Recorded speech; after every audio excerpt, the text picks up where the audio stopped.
கங்கனா ரணாவத் இயக்கி நடித்துள்ள எமர்ஜென்சி திரைப்படம் பெரும் சர்ச்சையை கிளப்பியுள்ள சூழலில் அப்படத்திற்கு தணிக்கை குழுவினர் சான்றிதழ் வழங்க மறுத்துவிட்டனர்.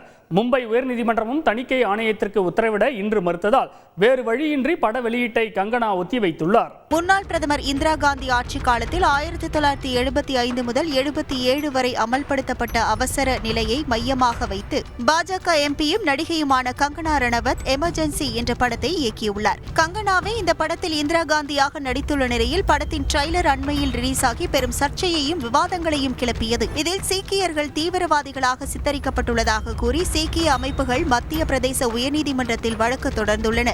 இதனிடையே எமர்ஜென்சி படத்தை பார்த்த தணிக்கை குழு அதிகாரிகள் சர்ச்சைக்குரிய பல காட்சிகளை நீக்க உத்தரவிட்டதோடு அதுவரை தணிக்கை சான்றிதழ் வழங்கவும் மறுத்துவிட்டனர்.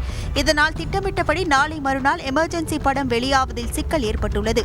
இந்த நிலையில் தணிக்கை குழுவின் முடிவுக்கு எதிராக மும்பை உயர்நீதிமன்றத்தில் கங்கனா தொடர்ந்த வழக்கை இன்று விசாரித்த நீதிபதிகள் படத்திற்கு சான்றிதழ் வழங்க தணிக்கை குழுவுக்கு உத்தரவிட முடியாது என மறுத்துவிட்டனர். படத்திற்கு எதிராக சீக்கிய அமைப்புகள் தொடர்ந்த வழக்கு நிலுவையில் இருப்பதை சுட்டிக்காட்டியுள்ள நீதிபதிகள் எமர்ஜென்சி படத்திற்கு சான்றிதழ் வழங்குவது குறித்து வரும் 18ஆம் தேதிக்குள் முடிவெடுக்குமாறு தணிக்கை குழுவுக்கு உத்தரவிட்டுள்ளனர்.